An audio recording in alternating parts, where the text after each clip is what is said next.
국민 여러분 안녕하십니까. 평화철도입니다. 오늘 제17회 평화철도 목요 특별 대담 시간입니다.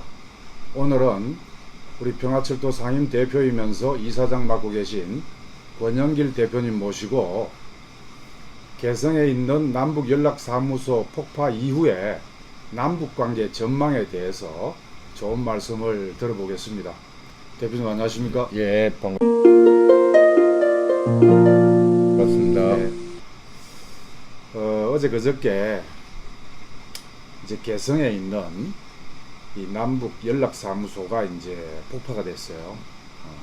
굉장히 상징적인 곳인데 가슴 아프게도 이제 이 폭파가 됐는데 많은 국민들이 이제 우려를 하고 있습니다. 근데 어떻게 이렇게 이 폭파가 주는 의미가 뭔지부터 좀 말씀을 해주시죠. 문재인 대통령께서도 국민들이 충격을 받았을 것이라고 말씀을 하셨습니다. 저는 충격, 우려를 넘어서서 남북 관계가 박정희 정권 이후 가장 심각한 상황에 처해 있다고 보고 있습니다. 개성에 있는 남북연락사무소가 폭파되고 난 이후 언론과 전문가들이 이것이 6.15 이전 시대로 돌아간 것 아니냐, 또는 4.27 판문점 선언이 무효화된 것 아니냐 하는 그런 이야기들을 하고 있습니다. 저는 그 이야기 자체가 아직도 이 폭파의 의미와 배경을 정확하게 판단하지 못하고 있다고 보고 있습니다. 북측에서는 김여정 노동당 제1부부장 담화를 통해서 이때까지 대남 사업을 대적 사업으로 전환했다. 즉 적대적 사업으로 바꿨다고 이렇게 발표를 했습니다. 이 배경과 의미를 정확하게 모르고 있다는 것이죠. 그건 뭘 말할까요? 제가 볼 때는 이때까지 북측과 남측은 남북 교류 협력의 틀 안에서 이렇게 만나고 대화하고 방법을 찾고 있었습니다. 이제 이 남북 교류 협력의 이 틀이 아니라 이른바 프레임이 완전히 바뀌었다는 거죠. 북쪽에서 볼 때는 안보의 이 틀이라는 겁니다. 그러니까 즉 우리 이 북쪽 나라가 존립을 할 수 있느냐 없느냐 하는 그런 상황에 처해 있고, 그 출발점이 개성에 있는 남북연락사무소 폭파라는 것이죠. 문정인 대통령 특보가 어느 대담 자리에서 북측이 이렇게 강하게 나오는 것은 북측이 존립의 실체적 위협을 느끼지 않았겠느냐, 그렇게 봐야 한다는 그런 이야기를 했었는데, 전 전적으로 거기에 동의를 합니다. 어떤 이야기냐면은 북쪽에 대한 미국과 또는 우리 한국에 있어서의 보수 세력이라든지 또는 미국 주류 세력에서는 오랫동안 이렇게 자리 잡고 있는 게 있습니다. 이른바 북한 붕괴론이라는 겁니다. 그러니까 대북 제재도 단순히 핵 문제를 해결하기 위한 대북 제재가 아니라 제재하고 이렇게 끌고 가다 보면은 북쪽이 무너질 것이다 하는 것이죠. 우리 한국을 보면은 과거 이명박 박근혜 정부 때의 밝혀지지 않은 기본적인 말하면은 정책이 그것 아니겠냐 하는 것이었거든요. 그렇게 대체적으로 보는 게 맞을 것 같습니다. 그래서 이번에 북측에서 이렇게 한 것은 바로 이 바탕이란 건데, 지금은 무슨 어떤 우리가 미국하고 협상을 잘하고 또는 남쪽하고 어떤 교류 협력을 잘해서 경제를 발전시키고 뭐 이러는 차원을 넘어서서 정말로 나라가 죽느냐 사느냐 하는 그런 판단에서 이렇게 되었다. 그래서 제가 볼 때는 우리에게 있어서는 전쟁이냐 평화의 갈림길에 놓여 있다.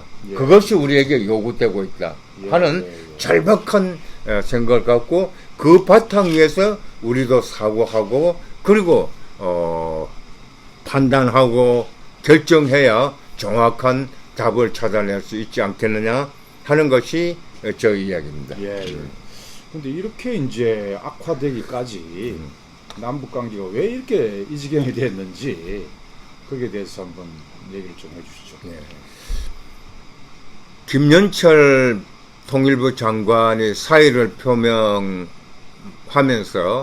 한 이야기 속에 왜 이렇게 됐을까 하는 것이 내포되어 있다고 보고 있습니다. 김연철 장관은 이때 이렇게까지 오기까지는 예견된 지점이 있었다. 지금 와서 보니까 그렇다는 것이죠. 그런데 김연철 장관뿐만 아니라 지금까지 몇몇 분들이 이렇게 가면은 말하면 문재인 정부가 북쪽에 대해서 이렇게 조금 안일한 태도를 가진다고 한다면은 심각한 상황에 처할 수 있다 하는 이야기를 이렇게 했었습니다. 예.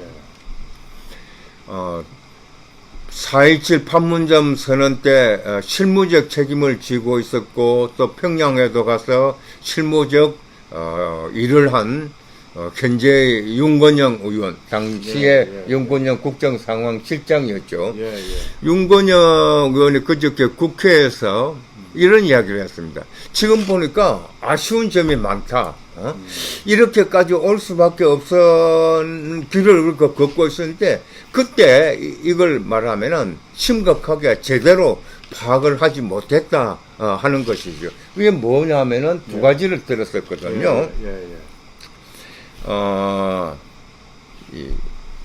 국군의 날 때, 지난해 국군의 날 때 첨단 무기 그 공개를 했습니다. 그때 말하면 F-35 전략 무기를 가져오는 것을 이렇게 공개 행사를 했었거든요.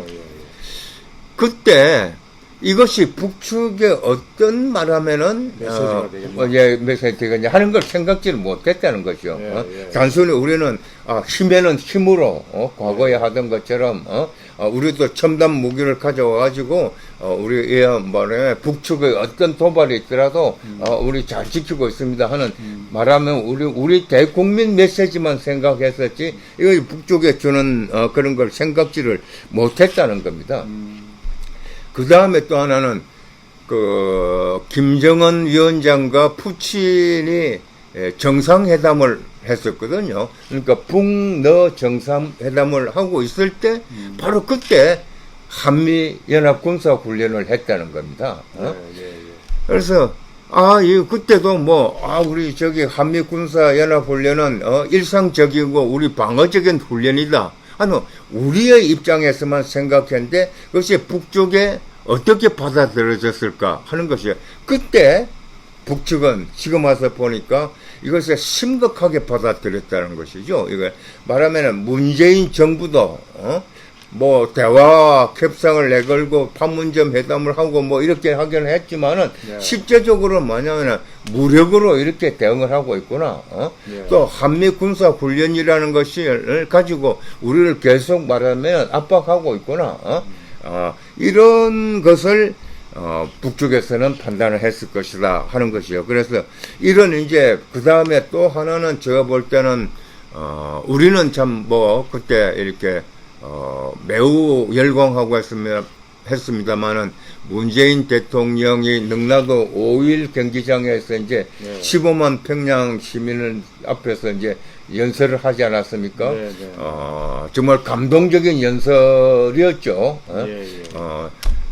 백두에서 한랄까지 핵 없는 세상을 만들기로 우리 정상 둘이 합의했다 하는 그런 것이었습니다. 그런데 거기까지는 좋았는데 이 이후에 실제적으로 그게 부합하는 행동을 이렇게 해 나왔더니 하는 면에서 우리는 제대로 하지 않았다 하는 것이죠. 그래서 이런 이제 큰 바탕이었고, 더 넓게 가면은 하노이 회담 결렬 이후에 북측이 어떤 입장에 처했고 어떤 정책을 세울 것인가는 북측의 입장에서 생각을 해봐야 되는데 네. 우리는 우리 입장면에서 생각했다는 것이요. 하노이 회담 결렬 이후에 북측은 김정은 위원장이 새로운 길을 가겠다.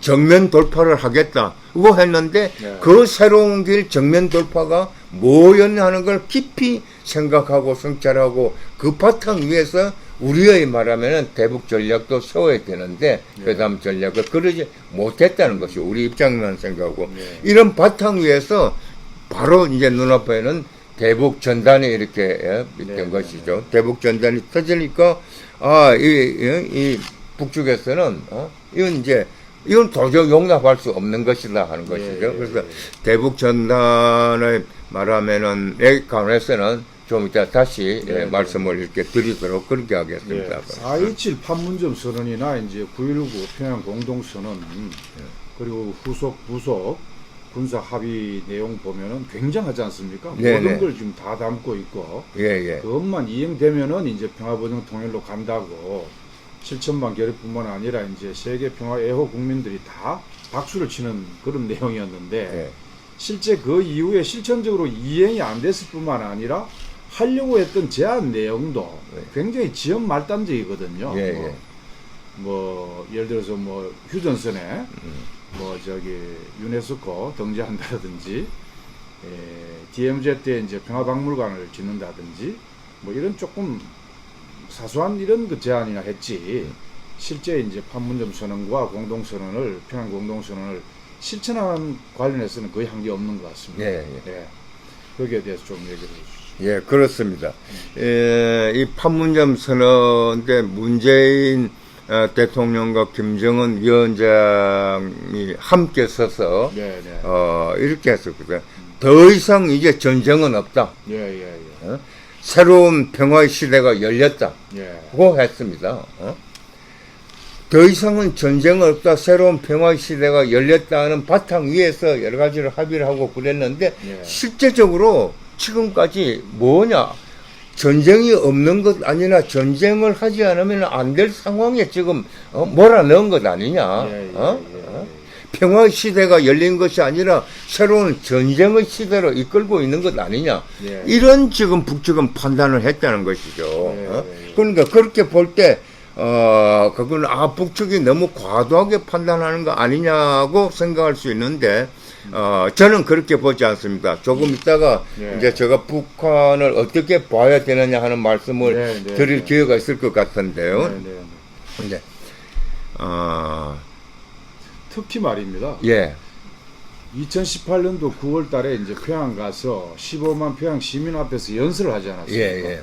5,000년을 같이 살고 70년 따로 살았다고 하면서 정말 감동 어린 그런 연설을 했는데 남쪽 국민들하고 조금 다르게 북쪽 주민들은 최고 지도자가 그 정도로 얘기를 하면은 반드시 실천한다고 이제 믿는다는 거예요. 북쪽은 이제 그렇게 하니까. 우리 남쪽은 이제 선거 공약에서 이제 뭐 여러 가지 얘기하지만 잘 지켜지지 않지 않습니까? 우리는 보통 있을 수 있는 얘기로 생각했지만은 북쪽은 철석같이 믿었는데 그것이 하나도 이행 안 되니까 지금 평양 시민들 또 북쪽 주민들이 더 좀 분노하는 거 아닌가. 단순히 김여정 이제 부부장이 뭐 좀 거친 언사로 성명서를 발표하는 수준이 아니라 북한 주민들의 정서가 그런 거예요. 근데 그 질문에 답하기 전에 아까 이제 판문점 선언에 관한 이제 내용 또 9.19 평양선언 그다음에 양회담에 따른 군사 내용 합의를 이제 말씀하시지 않았습니까? 여기서 우리가 이제 꼭 짚어봐야 할 대목이 있습니다. 남북 간에 있어서 선언 합의는 여러 차례 있었습니다. 그 남북 관계의 역사는 반복의 역사였습니다. 7.4 그러니까 7.4 선언은 박정희 정권 때거든요. 1972년 7월 4일 날 이제 발표가 된 것이죠. 사실은 이제 그 전에 그때 말하자면은 용어로 간첩 잡는 대장인 이라고 하는 저 이우락이 중앙정보부장이 예. 사실은 평양에 갔다 왔습니다. 그렇죠. 해가지고 국민들이 깜짝 놀라지 예, 예. 않았습니까? 예, 예. 근데 이제 알고 보니까 이제 박성철 부수상도 서울에 왔었죠. 근데 합의 끝에 예. 발표된 게 7.4 7.4 공동성명입니다. 예. 7.4 성명 이후에 이제 노태우 때의 남북 기본 기본 합의서, 예. 그 다음에 김대중 정부 때의 6.15 6.15 공동선언, 예. 노무현 정부 때의 14선언, 예. 그리고 이제 판문점 선언에 네, 온 네, 거거든요. 예. 근데 7.4선언, 그 다음에 오히려 적대적 관계가 깊어졌습니다. 그러다가 이제 노태우 정부 때 남북 기본 합의서인데, 남북 기본 합의서라고, 우리가 남북 기본 합의서라고 이름을 붙이는 것은 예. 말하면 그 안에 예. 사실 그 거룩, 협력, 그렇죠. 통일, 비핵화, 뭐 예, 다 전 들어가 있습니다. 기본적으로 다 들어있거든요. 예, 예. 전체적으로는 남북 사이의 화해 및 예. 불가침 및 예. 교류 협력에 관한 이제 예, 예. 합의서. 그게 예, 이제 예. 남북 기본 합의서인데. 예. 근데 이거 비준도 안 되고 하고 그 다음에 다시 적대적으로 되어버렸거든요. 그렇죠. 예. 그러다가 이제 6.15 공동선언 14건을 여기 왔습니다. 그런데 이 안에서 일관되게 확인되는 게 있습니다. 7.4 공동성명 때 지금까지도 되고 있는 조국 평화 통일 3대 원칙이 그때 확립됐습니다. 그렇죠. 예. 예? 박정희 정권 때 네, 네. 확립된 것이죠. 통일을 자주적으로 한다. 예. 통일을 평화적으로 한다. 예. 통일을 민족 대단결의 원칙에서 한다. 예, 예. 그래서 자주적, 평화적, 민족 대단결, 이게 남북 간에 합의된 통일 3대 원칙입니다. 예. 요즘 그 이후에 계속 우리 민족끼리 자주적으로 하면은 일부 인사들, 일부 세력에서 그거 북쪽의 입장 대변하는 것 아니냐 이야기하고 있는데 박정희 정권 때거든. 그리고 남북 기본 합의서에서도 분명히 이것을 못 봤습니다. 7.4 공동선언의 예. 예. 7.4 공동선언의 조국 통일 3대 원칙을 재확인하며 예. 이랬거든요.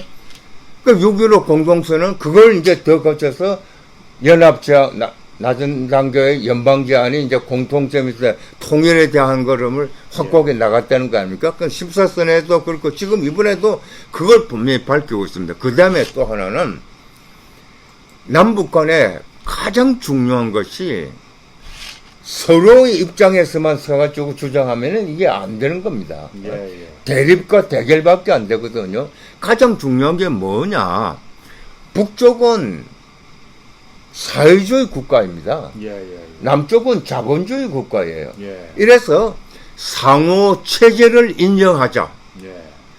그 다음에 인정하고 존중하자. 이게 7.4 성명에서 지금까지 흐르고 있는 일관된 정신입니다. 그래서 이번 판문점 선에서가 뭐가 있냐면은 상호체제 인정, 이때까지 해온 것처럼, 이때까지 한 것처럼 재확인했는데 그게 뭐냐면은 이번에 이제 문제가 된 전단 부분, 예, 예. 상호 비방하지 않는다. 예. 예. 비방 선전 활동하지 않는다. 예, 예. 구체적으로는 이번 판문점 선에서는 5월 1일부터 전단 살포하지 않는다. 예. 이게 항목에 들어가 있어요. 그렇죠. 그리고 예. 이번뿐만 아니라 이건 7.4부터 지금까지 오는 그런 일관된 것이었는데 이게 지켜지지 않고 오히려 이렇게 되면은 북쪽에서 볼 때는 이건 뭐냐 하는 것이었죠. 예. 그래서 이런 바탕 위에서 북쪽에서 볼 때는 이제 아까 말씀하셨지만은 예. 북한 주민들, 예. 북한 인민들 입장에서 보면은 예. 어떻겠냐 하는 것이죠. 예. 우리는 저희 오늘 그 이야기는 우리 입장에서 이야기하고 해야 되겠지만은 제가 서두에 들었던 것처럼 정말 심각한 상황에 처해 있다. 예. 전쟁이냐 평화의 갈림길에 처해 있다. 이걸 돌파하기 위해서는 어떻게 해야 되느냐 하는 기조 속에서 예. 그 말씀을 이렇게 드리는 겁니다. 그러니까 예. 전쟁에 대한 공포 우리도 갖고 있습니다. 근데 바꿔놓고 우리가 역지사지 입장에서 보면은 북쪽 인민들에서는 어떡하냐. 북쪽 주민들이 못 산다는 건 이제 잘 알고 있습니다. 이때까지 우리는 그렇게 이야기했거든요. 북쪽은 못 살고 있는데 잘 사는 것처럼 이야기를 했다. 남쪽이 오히려 못 산다. 이렇게 선전을 해가지고 북한 주민들 대부분은 남쪽도 못 살고 있는 것으로 아니냐 이렇게 알고 있을 것이라고 했는데 그렇지가 않다는 겁니다. 지금은 이제 북쪽 주민들이 못 살고 있다. 우리가 굶주리고 있다 하는 걸 잘 알고 있다는 것이죠. 예. 거기다 실제적으로 고난의 행군 때 수십만이 죽었지 않습니까? 어떤 분은 뭐 100만 가까이 죽었다고 하는 분도 있는데 굶주림 때문에 그 정도로 이렇게 정말 죽어갔으면은 왜 못 산다는 걸 모르겠습니까? 근데 그것이 이게 제재 때문에 오는 것이다. 네. 그래서 어쨌든 극한에 평화가 와야 된다. 우리가 이제 평화가 밥이라는 이야기를 하고 있습니다만 북쪽은 더 그런 것이죠. 근데 남쪽은 문재인 대통령이 김정은 위원장과 함께 최고 지도자와 함께 이제 평화의 날이 온다 하고 기대를 엄청나게 했다는 겁니다. 이제는 좀 이제 이게 좀 풀리겠구나. 잘 살 수 있는 날이 오겠구나. 했는데 그게 하나도 이렇게 진행되는 게 없다는 것이죠. 예. 그래서 이게 말하면 기대가 절망으로 바뀌었고 절망이 이제 분노로 바뀌었다는 것이죠. 예. 그럼 이런 상황에 대해서 이제 우리 언론에서는 또 군중 동원해가지고 또 이렇게 이 선전 노름하고 있다고 이야기하고 있습니다. 물론 군중 동원했겠죠. 그러나 그 밑에 깔린 것은 정말로 기대와 절망 그리고 분노의 길에 있다는 것. 이걸 우리도 한번 이해를 하는 입장에 처해야 문제가 풀린다 하는 것이죠. 예. 대표님 이번에 이제 남북 경색의 직접적 계기 있잖아요. 예. 이 탈북자들이 이제 대북 비라 살포를 했는데 예. 이 단체가 이제 미국 NED라고 미 CIA 산하 단체 예. 국립민주주의 재단이라고 있습니다. 제3세계 미국 내정 간섭하는 기관인데 여기에서 약 1년에 한 5억씩 받는답니다. 탈북 단체가. 그래가지고 대북 비라를 설치했는데 그 내용도 참 입에 담기 어려울 정도의 무슨 아주 그런 내용을 넣고 또 거기에다가 무슨 그 코로나 감염자 침을 뱉어넣었다든가 이런 소문까지 나는 판이거든요. 그래서 이런 그 대북 비라 살포에 대해서 어떻게 봐야 되는지 좀 얘기를 해주십시오. 이 대목에서 우리가 생각해야 될 부분이 하나 있습니다. 그러니까 북한을 어떻게 봐야 하느냐. 예. 제가 이제 늘 이야기하고 있는 북한 바로보기라는 겁니다. 예. 이제 이번 대북 비라 전단에 관해서 이제 북쪽에서 반응을 강하게 보이니까 또 결과적으로는 그게 개성에 있는 남북연락사무소 폭발로까지 이어지니까 도대체 이해를 못하겠다는 사람이 있거든요. 말하면 여당 국회의원 중에서도 그 전단 하나 보냈는데 그거 가지고 그렇게 반응을 보이면은 그 단어가 정말 이해를 못하겠다 하는 분이 있어요. 그게 미래통합당 의원이 아니고 여당 의원 중에서 그렇습니다.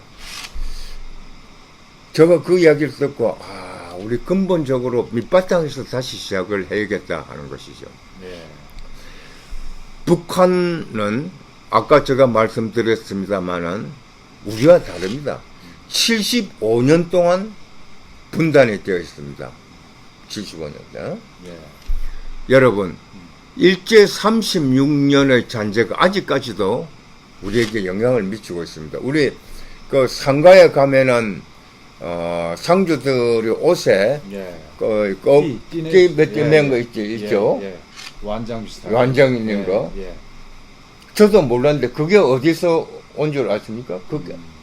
그게 일제 때 일제가 우리 말하면 고유의 그 풍습들 이런 것을 없애기 위해서 상가에서도 그걸 하라고 이렇게 강제적으로 했다는 겁니다. 그런데 그거 가지고 지금 우리는 어디 가면은 그 우리 고유한 풍습 말하면 우리의 풍습인 줄 알고 하고 있습니다. 이렇게까지 36년의 일제의 풍습이 지금 우리에게 있습니다. 그런데 하물며 75년 정말로 다릅니다. 사회주의 국가와 자본주의, 거기다 우리나라의 자본주의는 세계가 그렇게 이야기하지 않고 정말로 독특한 자본주의다. 우리가 하기로는 천민 자본주의의 표본이다. 비정상적인 자본주의죠. 또 북쪽 사회주의도 독특한 사회주의거든요. 그렇게 독특한 사회주의와 독특한 자본주의가 이렇게 갈라져 있는데 어떻게 이렇게 같겠습니까? 다르거든요. 그래서 그 다름을 인정을 해야 된다. 그 다름을 인정하자는 것이 공식적으로 7.4 공동성명부터 지금까지 남북 간에 합의된 각종 합의서입니다. 선언문이에요. 그런데도 불구하고 우리는 이번 대북 전단에서 그거 전단 하나가 뭐냐. 북쪽에 있어서는 북쪽은 김일성 주석의 나라입니다. 여러분, 북쪽은 고요에 있거든. 저도 평양에 2번 가봤는데, 위대한 수령 김일성 동지는 영원히 우리와 함께 계시다. 하는 부분이, 저게 뭘까? 저건, 나중에 제가 이렇게 보고, 전 단순한 구호가 아닙니다. 김일성 주석이 이야기했던 가장 중요한 거, 민족의 자주, 자존심, 이거는 생명인 겁니다. 지금까지 이어지는 생명이에요. 그래서 이 함께 최고 존엄이라고 표현되는 것은 말하면은 김일성 주석, 김정일 국방위원장, 지금 김정은 국무위원장, 이것을 최고 존엄이라고 이렇게 이야기하는 것은 이 자체가 바로 생명이다, 지주다. 며칠 전에 노동신문에서 난 보도된 것, 최고 존엄은 우리의 생명이고 우리의 정신적 지주다고 이야기한 건 바로 그런 겁니다. 생명이고 정신적 지주를 종이조각으로 이렇게 구긴다? 비아냥거리고 멸시하고 한다? 이거는 북쪽으로 보면 안 받아볼 수 없는, 그걸 수용이 되는 것은 이건 안 되는 겁니다. 저 조금 이야기가 길어졌습니다만은 이해를 돕기 위해서 실제적인 예를 2가지만 제가 말씀드리겠습니다. 전에 우리 그 북측 올림픽 때 아시안게임 때 응원단이 왔었거든요. 그때 북측 응원단이 현수막 지나가는 거 보고 김정일 국방위원장 현수막에 비에 이렇게 맞는 거 보고 막 쓰레기처럼 되는 거 보고 눈물을 흘리면서 어떻게 저게 우리 장군님 얼굴 저렇게 될 수 있느냐 하고 반응을 보였거든요. 우리는 그때 이해를 못했습니다. 어떻게 저럴 수가 있느냐는 거죠. 우리는 이해를 못했지만 북쪽은 그렇다는 것이죠. 남북 축구 경기대회가 2019년에 있었습니다. 워커힐에서 그때 이제 하루 전에 선수단하고 말하는 만찬이 있었어요.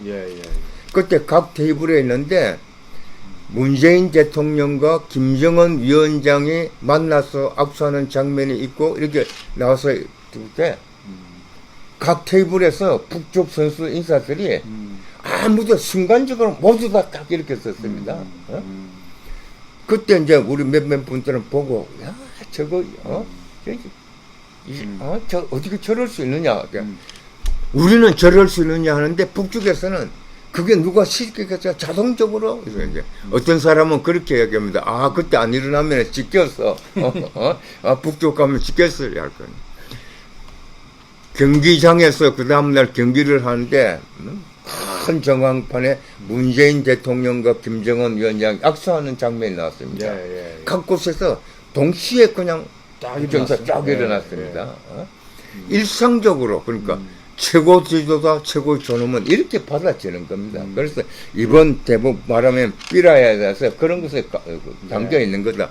거기다가 아까 질문하셨지만 이 이제 탈북자 단체 2단체가 뿌리고 지금도 뿌리겠다고 하고 있지 않습니까?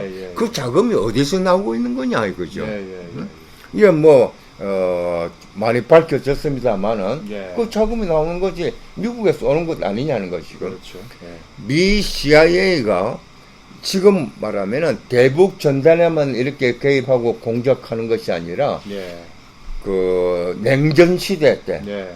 동구권 예. 그 다음에 이 제3 다른 세계, 나라에서도 예, 예. 제3세계에서도 예. 이걸 써먹던 그런 말하는 방법이었습니다. 예, 예, 어? 예. 그러니까 미 CIA의 그 전형적 예. 방법이 있어요. 체제 붕괴를 위한 체제 붕괴를 위한. 그게 이번에 이렇게 나타나는 것이죠. 그렇죠. 미국의 대북 적대 정책에 네. 일환으로 이렇게 진행되니까 네.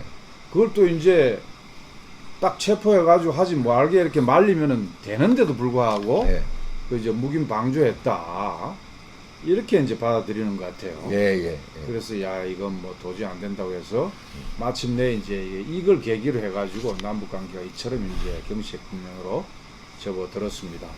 그런데 지난 2년 동안 가보면은요 문재인 대통령 지금 여기 광화문인데 1,700만 연인은 모여서 이제 촛불항쟁 이후에 등장한 것이 문재인 정부입니다.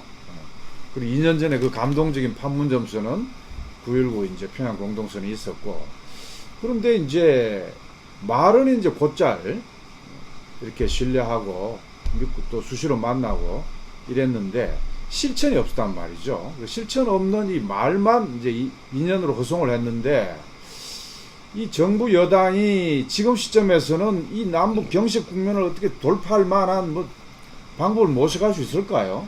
어떨 것 같습니까? 그 원인과 방법론에 관해서 네. 문재인 대통령께서 진단을 이렇게 했었고요. 네네네. 또 결단도 하겠다고 말씀을 하셨습니다. 네네. 그 이번에 이제 그 연락사무소 폭파되고 난 다음에 원로들하고 이제 그 오찬을 하지 않지 않았습니까? 예, 예. 어제였죠. 예. 거기서도 문재인 대통령께서 말씀을 하셨다는 겁니다. 그 다음에 그 참석한 인사도 예. 문재인 대통령은 의지가 있더라. 예. 예. 또 판단도 정확하게 하더라. 예. 근데 이게 밑으로 전달이 안 됐다. 예. 예. 하는 것이었거든요. 그런 것을 이제 나와서 전한 것을 보도가 되기도 했었습니다. 예. 예. 그렇다고 하면은 저는 지금부터는 정말로 실천을 잘해야 된다. 그런데 예. 그러기 위해서 예. 지금 복귀라고 그러냐 정확하게 청찰을 하고 한번 예. 되짚어 봐야 된다. 예. 예. 그러니까 지금 이렇게 급한데 언제 뭐 지나간 거 되짚어 보고 뭐 그럴 시기가 있느냐 하는데 예. 아닙니다. 매우 중요합니다. 이것이. 예. 아까 천벌이에 말씀드렸습니다만 정말 심각한 상황에 처했기 때문에 이걸 되짚어 보고 예. 그 다음에 그 바탕 위에서 우리가 뭘 할 것인가 하는 것을 예. 이렇게 그 찾아야 된다는 거거든요. 예. 문재인 대통령께서 여러 차례 강조를 했습니다. 우리가 북미 관계 틀에만 매달렸다. 예.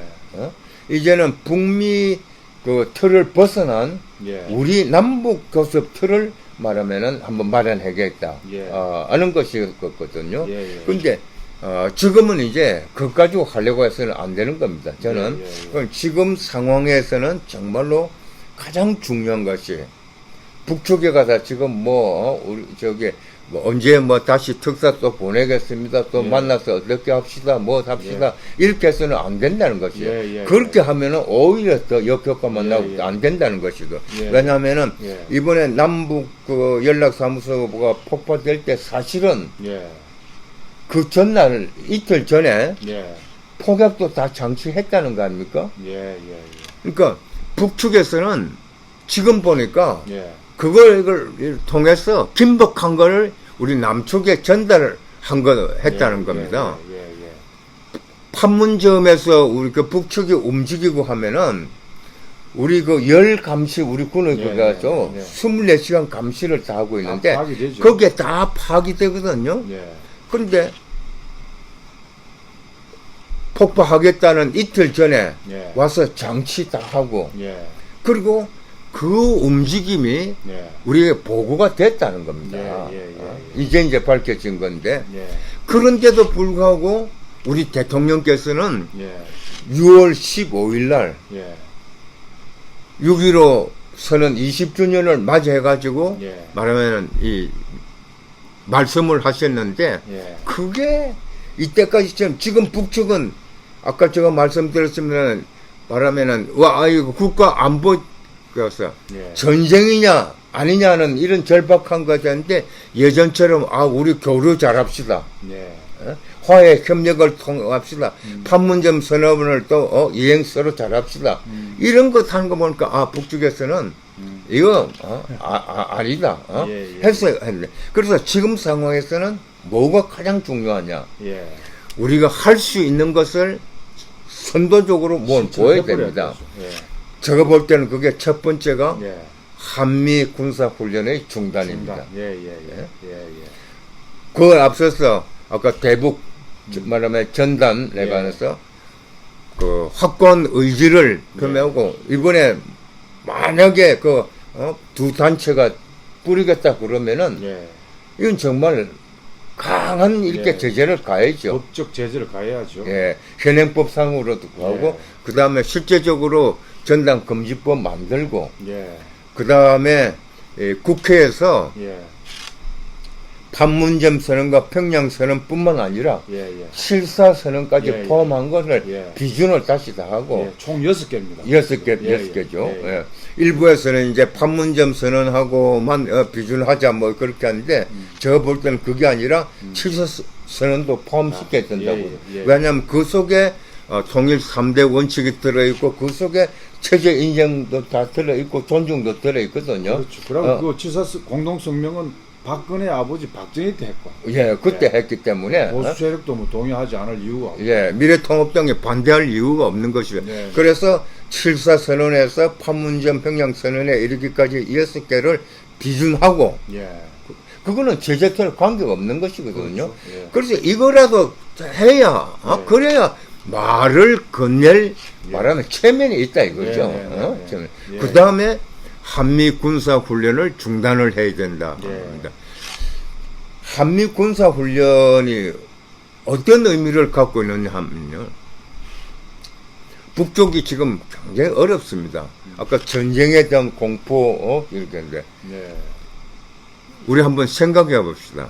한미 군사 훈련할 때 우리는 이렇게 이야기합니다. 방어적 훈련이다. 통상적 훈련이다. 예. 해마다 있어 왔던 것이다. 예. 그걸 가지고 새삼스럽게 왜 또 까탈 부르냐 이렇게 이야기하고 있습니다. 근데 예. 받고 나서 한미 군사 훈련하면은 뭐가 줍니까? 핵폭탄을 탑재할 수 있는 전폭기가 예. 어떤 때는 평양 상공을 날랐다는 것도 나중에 드러나고 있고 예. 예. 평양 상공과 북측 상공과 다름없는 지역을 돌고 있습니다. 예. 그리고 그 이전에 우리가 농담식으로 이렇게 이야기하지 않습니까? 북측에 이렇게 보면은 옛날에 김정일 위원장 움직이는 것, 또 김정은 위원장 움직이는 것 하나 다 보고 있다. 개미 새끼 뭐 움직이는 것까지 인공위성에서 포착되고 있다. 그 이야기하는데 실제로 그렇다는 것 아닙니까? 그게 인공위성이 하나가 아니라 몇 개가 북쪽 상공을 1년 내내 돌고 있습니다. 움직임 다 보고 있습니다. 그 다음에 핵폭탄을 언제든지 떨어뜨릴 수 있는 그 전폭기가 돌고 있다. 그러면은 바꿔나고 만약에 우리 남쪽 상공에 북쪽의 폭격기가 상공과 다름없는 지역에 와서 핵폭탄을 떨어뜨릴 수 있는 게 돌고 있다. 어떻게 해야겠습니까, 우리는? 예. 그럼 뭐 반발 정도가 아니라 당장 이렇게 해야 되는 거 아닙니까? 예. 그래서 이런 속에서 북쪽이 가만히 있겠냐는 건데, 근데 여기서 아주 우리가 중요한 대목을 하나 읽어야 됩니다. 북쪽 경제가 어렵다는 것 제가 오늘 여러 차례 강조했습니다. 정말 어렵습니다. 살아가기가 어렵거든요. 예. 국가 살림살이 자체가 어렵습니다. 그런데 여기서 훈련을 한번 하면은 가만히 있을 수가 없습니다. 예. 북쪽도 대응해서 훈련을 해야 됩니다. 전투기가 날아야 되거든요. 예. 장갑차도 움직이고 뭐 전차도 움직이고 해야 됩니다. 우리가 뭐라고 이야기했습니까? 아 북쪽은 저거 전투기 뜰 수 있는 그런 기름도 없다고 하는데 실제로 그와 같은 비슷하다는 거 아닙니까? 그런데 그럼에도 불구하고 움직이면은 북한 경제로서는 막대한 타격을 주는 것이다 하는 것이죠. 이거 한번 맞서서 훈련을 안 할 수가 없거든요. 예. 그런데 어떤 분들은 이렇게 이야기하거든요. 그걸 미국 측은 잘 알고 있다. 이렇게 하면은 1년에 몇 번 되풀이 가면은 북한 경제가 정말 심각한 게 아니라 예. 거의 붕괴되는 것까지 가고 있다. 예. 이렇게 판단하고 판단하고 예. 한미 군사 훈련을 열상적으로 하는 것 아니냐. 네. 그러면은 북쪽에서 그걸 읽지 못하겠습니까? 읽을 수. 그렇기 때문에 북쪽에서 늘 이야기하는 게 한미 군사 훈련을 중단하는 것이 가장 중요한 문제다. 네. 그거 보여라. 예. 그럼 제재하고 관계없는 것 아니냐 하는 겁니다. 예. 거기다가 남북 기본 합의 수준에 노태우 정부 때 한미 군사 훈련을 우리 판단해서 중단한 적이 있습니다. 1년 하루 예. 1년 중단한 적이 있습니다. 예, 92년. 중단했거든요. 예. 왜냐하면 그때 중단할 때, 이게 한미 군사 훈련이라는 게 이런 의미가 있구나.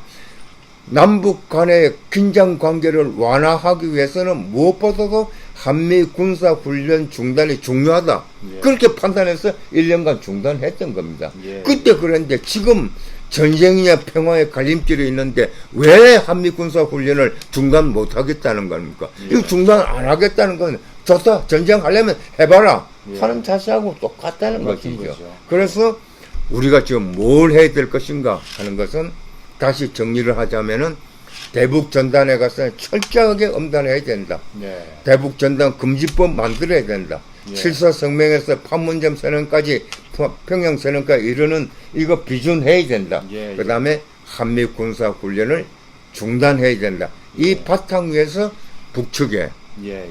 다시 우리 만나서 남북 간의 화해와 협력, 교류 예. 협력, 예. 평화와 번영을 위한 우리 자리를 다시 한번 가져봅시다. 예. 문재인 대통령과 김정은 위원장이 다시 한번 만나봅시다. 이래야 이야기가 예. 된다는 것이죠. 그래서 이제 한국 정부는 그런 노력을 국회에서도 같이 하고 이래야 되는데 문제는 이제 미국입니다. 예. 미국의 이제 대북 정책이 변함이 없어요. 제재 압박이 계속되고 있고 또 미 대선 결과가 지극히 불투명합니다. 바이든이 되면 더 심할 거고 학습 효과를 또 가지기 위해서 시간도 끌 거고 그랬을 때 이런 걸 잘 아는 북이 지금 이제 대선 앞두고 특히 지금 10월 대미 이제 군사 공세가 있지 않겠나 이런 썰들이 이제 나오는데 북쪽이 이 미국을 향해서 군사적인 대응을 할까요? 10월에? 저는 그 선거 전까지는 하지 않을까 하는 생각을 갖습니다. 네. 그런데 예. 이제 남북 연락사무소 폭파되고 난 이후에 저게 북측이 주고자 하는 메시지가 뭐냐 하는 여러 해석을 낳게 하고 있지 않습니까? 예. 그 중에서는 이제 대체적으로 남쪽 그러니까 한국에 대한 메시지뿐만 아니라 미국에게 전한 메시지다. 그렇죠. 하고 이렇게 해석을 하고 있습니다. 예. 저도 뭐 대체적으로 그렇게 볼 수 있다고 봅니다. 그런데 그걸 이렇게 던졌는데 예. 남측에서 즉 문재인 정부에서 조금 전에 제가 그 말씀드렸던 것처럼 대북 제재와 관계없는 몇 가지의 이 선행 이행들 예. 이것도 하지 않고 예. 또 옛날처럼 예. 똑같은 말하면은 예. 것만 되풀이 한다고 그러면은 예. 북측에서 예. 조금 더 강하게 나갈 필요가 있지 않냐. 예. 예. 해서 할 가능성이 전혀 없는 것도 아니다. 예. 합니다. 그러나 우리 문재인 정부가 예. 이행 모습을 보여주고 네네. 그렇게 하면은 예. 적어도 선거까지는 예. 가지 않을 것 아니냐 하는 예. 생각입니다. 아주 중요한 얘기입니다. 자, 그랬을 때 이제 문재인 대통령과 이게 여당에서 이제 남북합의 비준도 노력을 하고 또 미국을 어떻게 해서라도 설득해서 이제 한미 합동 군사 훈련을 좀 중지를 하고 대북비라 이거는 뭐 현행범으로 체포를 하든지 법도 통과시키고 이런 노력을 하면은 이제 조금 낫다 이런 건데 자 그렇게 노력하고 북도 말이죠. 북도 지금 이제 연락사무소 폭파가 상징적인 의미가 있지만은 미국을 향해서 또는 남을 향해서 무슨 해코지를 한 건 아니에요. 개성에 있는 걸 그냥 상징적으로 폭파시킨 거거든요. 그 이상의 무슨 또 이제 긴장과 대결을 격화시키는 군사적인 충돌은 좀 없었으면 좋겠어요. 그랬을 때 북도 좀 자제하는 모습, 좀 타개하려는 노력이 필요하지 않겠습니까? 대표님 어떻게 생각하십니까? 예, 절대적으로 필요합니다. 네. 사실은 그 개성 남북연락사무소가 파괴되기 이전에 예. 저는 사실 심각하게 이렇게 느꼈습니다. 예. 이게 폭파로까지 갈 수 있다. 예. 폭파되고 나면은 이것은 정말 몇 년 동안 이 전쟁과 다름없는 상황으로 갈 우려가 다분히 있다. 이렇게 예. 해서 남쪽에 있는 몇몇 분들이 평화 통일 운동을 한 분들이 남쪽에도 신뢰가 있고 북쪽에도 신뢰해 줄 수 있는 분들이 모여서 예. 긴급 좀 성명을 우리 발표하자 예. 하는 걸 추진을 사실은 하고 있었거든요. 그러니까 북측에서는 어쨌든 폭파까지 가지 않고 이 예. 단계에서 예. 중단을 해보자 하는 것이었습니다. 근데 이제 지금 이 폭파하는 단계까지 이르렀죠. 저는 그렇지만 북측에 지금도 강력하게 이렇게 좀 저 뜻을 전하고 싶습니다. 북측의 입장을 예. 충분히 이야기했다. 정말 아까 교류 협력의 틀이 아니라 그 국가 존립 자체가 지금 판단되어야 되는 그런 틀로 이렇게 바뀌었다.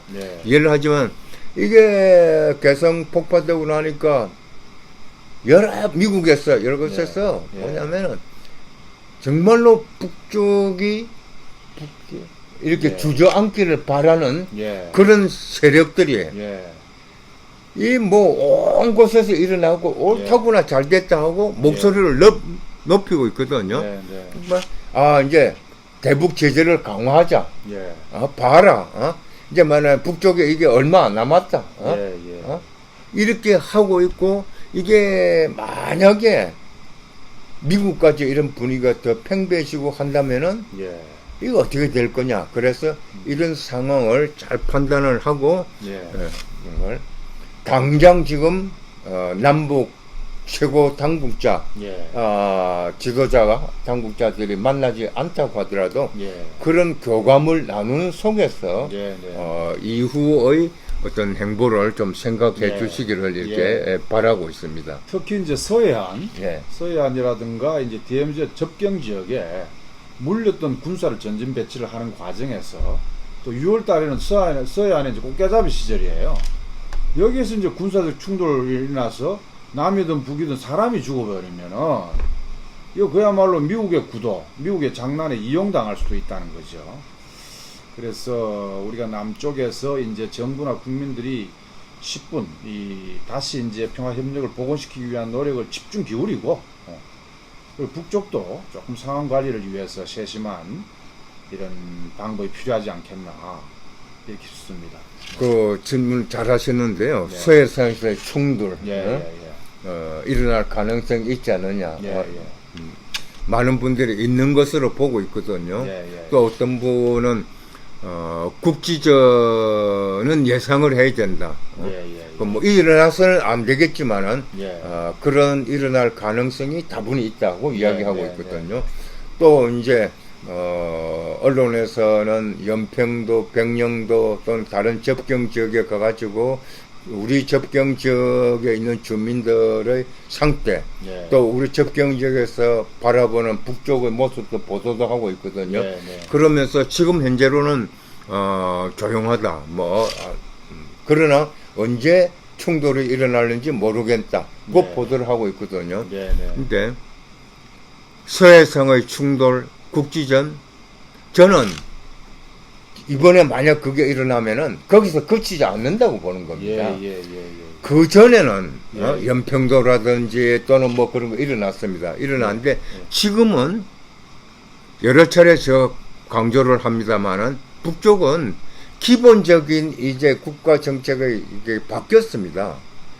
서두에 제가 말씀드렸던 것처럼 이때까지는 교류와 협력 그 틀 속에서의 충돌이었습니다. 예, 예, 지금은 이제 예. 대적 관계의 충돌입니다. 예, 예, 예, 예. 적국과 적국의 말하면 충돌이에요. 예, 예. 이거는 우리가 정말 끔찍한 어떤 그 상황으로까지 갈 수가 있다. 그래서 예, 예. 결단코 이것만은 막아야 된다. 예, 예, 결단코 막기 위해서는 정말로 이제 문재인 정부가 이때까지 하고는 판단을 달리해야 된다는 예, 겁니다. 예, 예. 그리고 우리 국민들도 판단을 달리해야 됩니다. 예, 어? 예, 예. 저 여러 차례 오늘 강조하지 않습니까? 예, 예. 전쟁이냐 평화가 그냥 예. 하는 게 아니라 예, 예. 눈앞에 있는 겁니다. 어? 예, 예, 예. 그래서 이번에 가서는 정말 지금부터 달리하지 않으면 안 된다. 예. 그래서 이제 접경 지역이나 서해안에서 군사적 충돌이 나서 애국계 우리 동포들이 이렇게 이제 죽으면은 또 미국은 지금 대선판에서 트럼프나 아니면 미국 군산복 합체가 이걸 이용할 수 있단 말이죠. 전면 전쟁은 미국도 감히 뭐 하기가 어렵지만은 그러나 국지전은 오히려 미국 정치판에 국내 정치판에 이용할 수도 있기 때문에 우려스럽습니다, 실제. 문재인 정부나 북쪽의 이제 국무위원회 쪽에서도 이 점을 좀 잘 고려해 주시기를 우리 국민들은 소망하고 있다 이렇게 생각이 듭니다. 그 다음에 그래서 중요한 네, 점을 하나 지적을 해야겠는데요. 예, 어제 오찬장에서 이제 문재인 대통령께서 이제 김정은 위원장과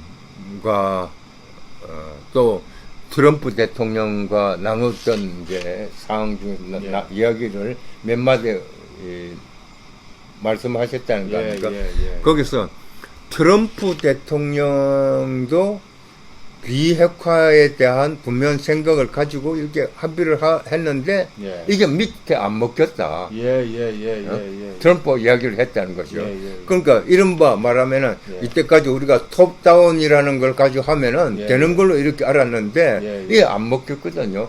그러니까 아까 제가 말씀드렸던 것처럼 문재인 대통령의 그 의지, 예. 진단, 결단을 참모들이 그걸 제대로 받지 못하고 이행하지 못했다고 하는데 미국도 볼턴이라든지 뭐 예. 이런 사람들 막 반대하고 그렇죠, 그랬지 않습니까? 그렇죠. 예, 예. 이건 뭘 말하고 있냐? 미국 주류사회, 즉 미국 의회, 관료, 언론은 일관된 어떤 정책이 있습니다. 예. 세계 패권 전략 속에서의 북 예. 전략입니다. 예.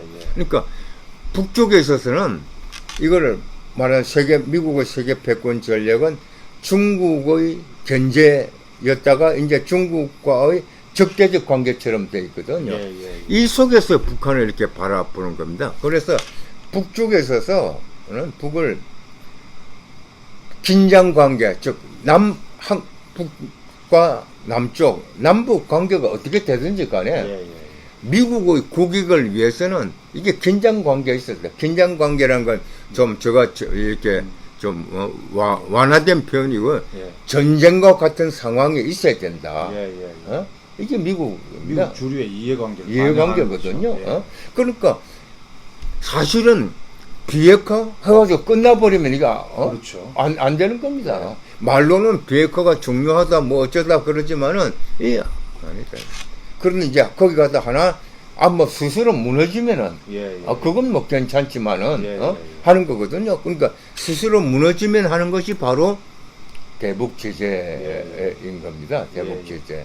그래서 어쨌든 미국 주류가 이렇게 되어 있기 때문에 우리는 정말로 미국에 대해서 어떤 생각을 가져야 되느냐. 여기서 예. 답이 나오는 겁니다. 예.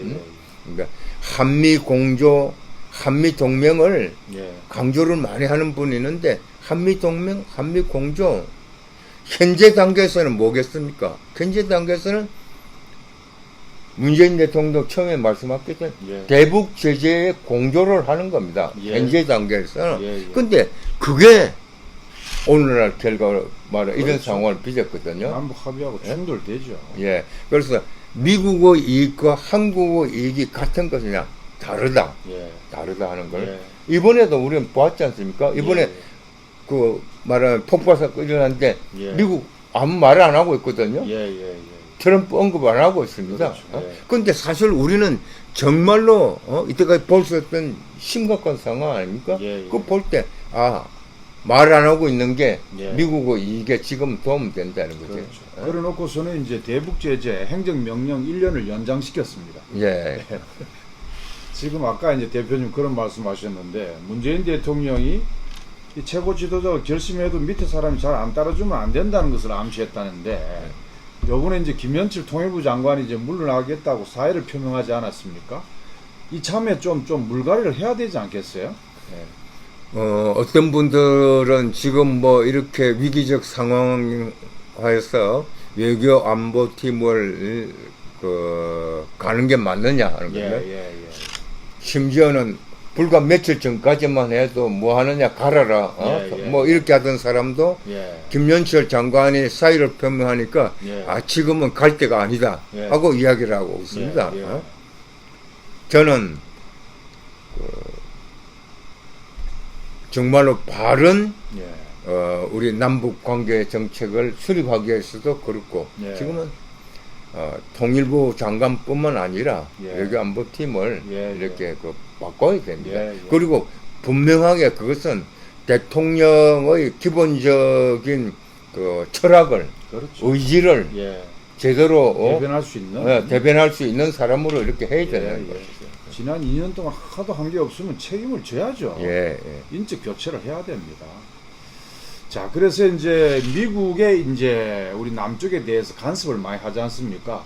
한미 워킹그룹 최근에 그 이전에 이미 뭐 여야 가리지 않고 각계각층에 대해서 미국이 정치 공작한다는 사실은 역사가 다 증명을 해주고 있고 지금 제재 때문에 남북 관계를 가로막고 있고 그래서 미국의 대남 간섭 그것도 우리 정부의 대미 자세 좀 뭐 미리 기고 말이죠. 굴욕적으로 하는 이런 자세를 좀 바로잡기 위해서 문재인 대통령은 이 예속 구조, 이 의존적인 구조에서 고민이 많을 것 같아요. 이럴 때 우리 국민들이 좀 이렇게 6.15 1항에도 우리 민족끼리 자주적으로 하자고 했고 판문점에서는 뭐 9.1 공수는 첫 대목은 항상 우리 민족끼리잖아요. 자주적으로. 이걸 아직도 못하고 있는데 이걸 제대로 하기 위해서 우리 국민들이 어떤 자세를 좀 가져야 될지에 대해서 대표님 한 말씀 해주시죠. 그 전에 이제 이 한미 간의 이제 관계 뭐 다르게 표현하면은 미국의 발목 잡기에 대한 분명한 이렇게 태도가 있어야 됩니다. 입장이 정해져야 됩니다. 그리고 이행이 있어야 됩니다. 한미 워킹 그룹 말씀을 하셨는데 한미 워킹 그룹은 그 남북 간의 핵 문제 즉 비핵화를 이루기 위한 조율하고 조정하는 것이라고 그랬거든요. 그래서 만들어진 것이 한미 워킹 그룹이었는데 근데 이 한미 워킹 그룹이 한 발짝으로 나아가는 바람에는 발목 잡기의 역할을 했다는 거예요. 이거 그리고 뭐 관계자들로부터 이제 이야기가 이렇게 되고 있습니다. 많이 암시가 또 되고 있고 그렇거든요. 그래서 이제 한미 워킹 그룹은 해체가 돼야 된다. 한미 워킹 그룹을 해체를 하는 것이 바로 문재인 대통령이 정확하게 진단하셨던 거고 그리고 그 결단을 실천하는 길이라고 이렇게 보고 있습니다. 그래서 그걸 잘 이렇게 좀 판단해서 이루어지길 바라고 있고요. 우리 국민들께서는 저는 이 심각한 상황에 우리가 어떻게 해야 될까 잘 판단하시라고 믿고 있습니다. 지금은 대부분의 충격을 받고 있고 분노하는 분도 많고 또 절망에 빠지는 분들도 있고 그렇습니다. 그러나 남북 관계는 희망과 절망과 희망이 되풀이 된다는 것을 분명히 인식하면서 우리 국민들의 힘이 모아지면은 대북 제재의 이 틀도 벗어날 수 있다는 거거든요. 대북 제재의 틀이라는 건 뭐냐면은 미국과 우리 정부 내에 있는 그 주류 세력들은 조금 말하면 제재를 더 가하면은 된다는 그 오판이었거든요. 예. 그걸 이제 아니다 하는 거고. 그러려면은 우리 국민들의 힘이 모아져야 된다고 생각합니다. 그래서 예. 저희 사단법인 평화철도는 지금과 같은 때 남북철도 연결이 운동이 맞는 거냐 하는 반론이 제기될 수 있습니다만은 이럴 때일수록 예. 문재인 정부에 힘을 실어주기 위해서도 예. 즉 문재인 대통령이 문재인 정부가 정확하게 다시 판단을 하고 다시 원점에서 출발해 가지고 힘을 발휘하면서 나아갈 수 있도록 우리가 밀어줘야 된다. 그것이 구체적으로 뭐겠냐? 우리 국민들의 힘이 모아지는 것이 평화가 열리면은 우리 기차 타고 백두산도 갈 수 있다. 금강산도 갈 수 있다. 이런 희망을 갖고 그 힘을 모으자. 그런 운동을 폐기를 저는 바라고 있습니다. 예. 국민 여러분 잘 재밌게 들으셨습니까? 예. 그렇습니다. 우리 할 수 있는 일을 하면 됩니다. 미국 눈치를 보지 않고 우리 국민들이 자주적 힘을 모아서 문재인 대통령과 이 집권 여당이 앞장서서 남북 합의 비준하고 국회 비준하고 그 전에 한미 합동 군사 연습 이건 대북 침략 시나리오거든요. 그래서 이거 하지 않고 그리고 대북 비라살포 이거 미국의 대북 심리전입니다. 이런 거 좀 안 하면은 이제 완전히 차단된 게 아니다. 충분히 남북관계 평화협력 시대로 다시 복원해낼 수가 있다. 이런 희망을 가지고 힘을 모았으면 좋겠습니다. 다음 주 목요일 특별 대담에서 다시 찾아뵙겠습니다. 고맙습니다. 수고하셨습니다. 예.